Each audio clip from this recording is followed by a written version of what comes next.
This is the second entry in a series of reviews I've written discussing my thoughts on the Game Awards nominees for Game of the Year in 2020. There isn't a predetermined order for the reviews in this series, but they were produced with the intention to be watched as a whole. I've personally completed all the nominees on my own time, and for full context, I recommend that you play through them as well before watching this review. I'm going to come clean here. I've never beaten Final Fantasy VII. I've tried across a bunch of different platforms and save files, but something about the game has for years just remained out of my grasp. This is not to say that I don't have a connection with the game, though, far from it. I've always known people who loved this game and its various spin offs. The hype around characters like Cloud and Sephiroth growing up on the internet in the 2000s was genuinely inescapable. My siblings and I watched Advent Children countless times during middle school, and with this background came a temptation to pick up Remake on its own, hoping it'd provide a semblance of that experience which inspired so much of that media I'd grown to appreciate. But I knew that it's never that easy when it comes to Square Enix. I'd need some kind of primer before going into this. I got the furthest I had into Final Fantasy VII in the weeks ahead of Remake. I cleared the Midgar chapter and then some, making it to North Coral before my time ran out and its successor was released. In my time with that game that had been at arm's length from me for so long, what I found was a genuinely fantastic spectacle.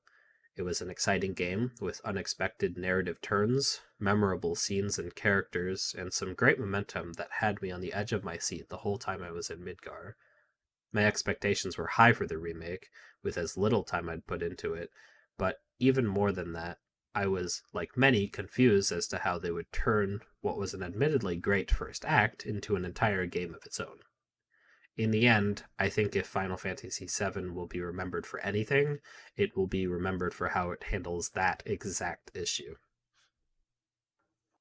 To me, Final Fantasy VII Remake feels about as complete of a game as it can, considering the circumstances.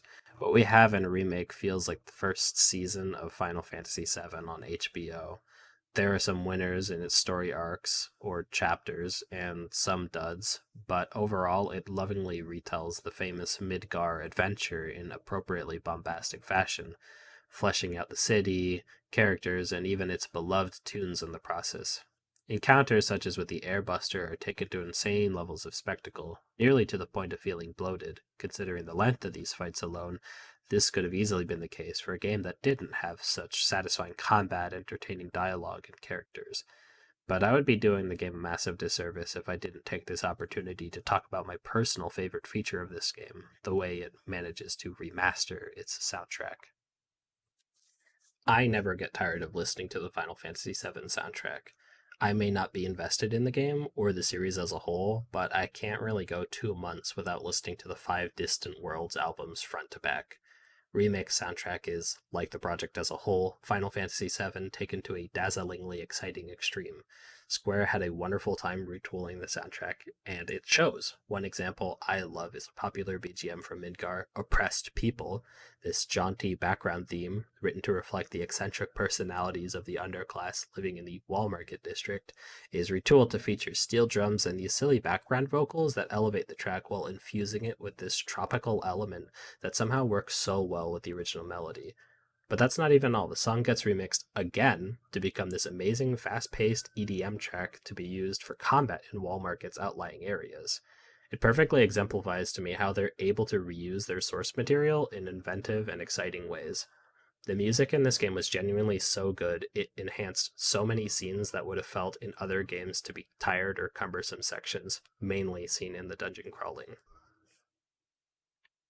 The most apparent way Remake's runtime is padded out is by adding dungeons where they're originally just connecting screens in the first game. A lot of them come to mind. The train graveyard was especially egregious, but the sewers underneath Don Corneo's villa and the path from Sector 7 to the Sector 5 reactor have all been inflated to fit long, exploratory sequences, all with their own puzzles and bosses. This was genuinely the largest complaint I heard around the time of this game's release, and I totally get it. As I mentioned earlier, though, and mileage will vary on this, I just genuinely love the characters, world, and combat so much that it all just worked for me, despite the really rudimentary puzzles and repetitive encounters. I think that's the best thing that I can say to Remake's credit. Problems that would have been huge, glaring issues in other games seem to disappear into the background when you're riding the high of such an amazingly presented world with as great of characters as these. It would really be a shame if whenever Remake 2 eventually releases and you're unable to visit Midgar in any capacity, but I can't really comment on that considering that I basically have no clue where the story goes from here. Final Fantasy VII Remake is a remarkable and exciting game, but your investment in the franchise will likely go a long way in smoothing out some of the rougher edges on this one.